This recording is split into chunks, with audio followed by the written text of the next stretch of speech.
Welcome to the Making of a Nation, American History in VOA Special English. A new leader stood before the American people on March 4th, 1913. He was Woodrow Wilson, the 28th President of the United States. Wilson belonged to the Democratic Party. He was progressive in his belief that government should take an active part in efforts for social reforms. This week in our series, Kay Gallant and Harry Monroe begin the story of Wilson's presidency.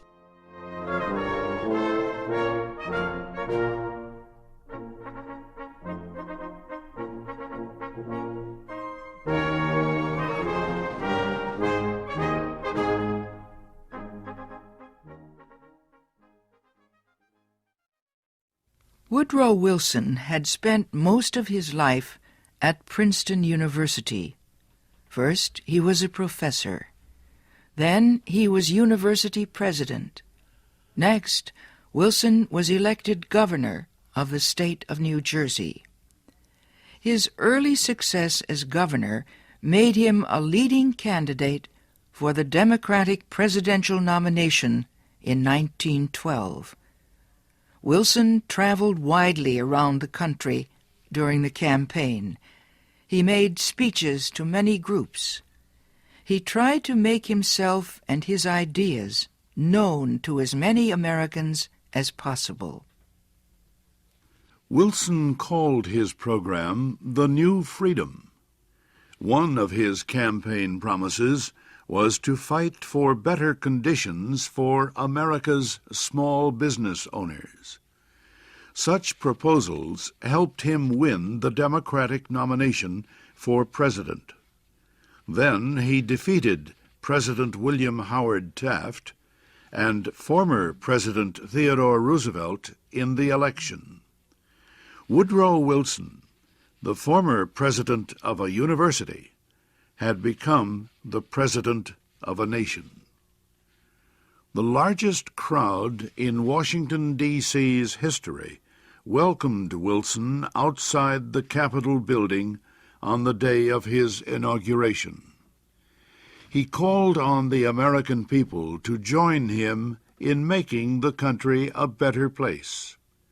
"Our duty," Wilson said, "is to correct the evil without hurting the good.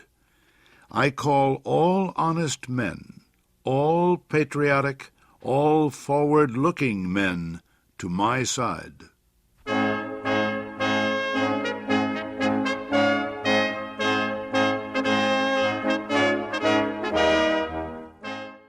Wilson wasted no time. He immediately called a special session of Congress to act on Democratic campaign promises to reduce import taxes or tariffs. Wilson felt strongly about the need to reform these taxes. He broke tradition by leaving the White House to appear before Congress in person to appeal for his tariff proposals. Many members of Congress opposed Wilson's plans, but the new president used the results of a Senate investigation to win the fight. The investigation showed that a number of senators owned companies that depended on high tariffs for their profits. The votes of these senators were influenced by their property holdings. Public knowledge of the situation forced many of them to give up their holdings and stop resisting tariff reform. Congress finally approved Wilson's proposals. Lower tariffs reduced the amount of money taken in by the federal government. So the Senate also approved a tax on income or earnings. A constitutional amendment had been passed earlier to permit such a tax. President Wilson and the Democratic Party were pleased with the new tariff and income tax bills. But they were far from finished. Next, they turned their efforts to reform of the banking industry. For several years, many people had recognized the need for changes in the banking system. The old system of uncontrolled private banks had developed years earlier, before the United States became a major industrial nation. Many people agreed that a more modern system was needed, but they could not agree on details. President Wilson said control of the nation's wealth was held by too few men. He noted a report that said just 2 men controlled 10% of the total wealth of the United States. Wilson said the nation needed a money supply that could be increased or reduced when necessary to correct economic conditions. He said a method was needed to let banks help each other during economic emergencies. And, he said, laws were needed to prevent a few wealthy men from using the economic resources of the country for their own purposes. Finally, Wilson said the control of this system of banking must be public, not private. It must belong to the government itself. Wilson called his proposal for a central bank the Federal Reserve System. Under the plan, the nation would be divided into 12 areas. Each area would have its own Federal Reserve Bank. These area banks would not do business with the public. They would serve only as bankers' banks, and they would issue a new form of money supported by the federal government. Most important, the leaders of the new system would be chosen by the government, not by private business.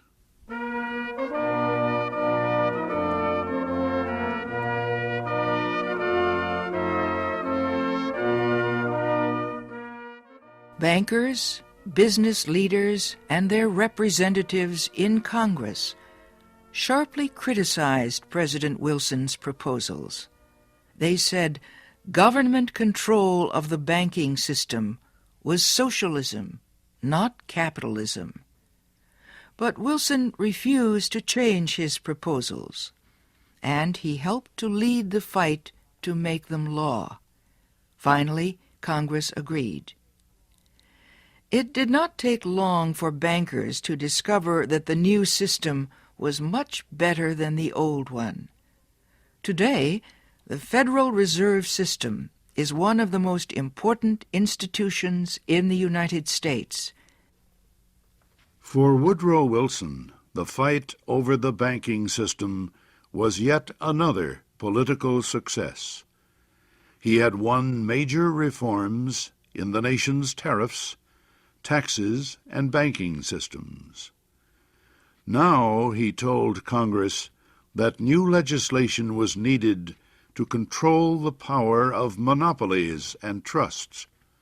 These were the giant companies and business alliances that controlled complete industries.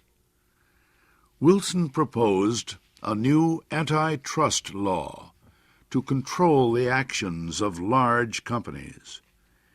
His supporters in Congress wrote a bill that listed a number of business activities that no longer would be permitted. For example, no longer could a company set prices that would reduce competition or create a monopoly. No longer could corporations buy stocks of competing companies. No longer could they demand that a store refuse to sell competing products. The new bill also protected labor unions from being charged with antitrust violations. It gave unions more power to organize and protect workers. At President Wilson's request, Congress also prepared a law that set up a government agency called the Federal Trade Commission. The commission was given the job of investigating wrongdoing in business. It had the power to force companies to obey the new antitrust laws and other rules. Both the antitrust law and the Federal Trade Commission help protect small business owners from the power of business giants.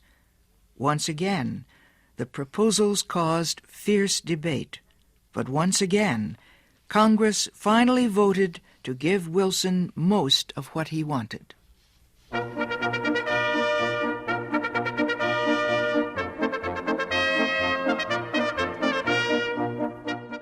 The early months of Wilson's term were one of the most successful times in the history of any president.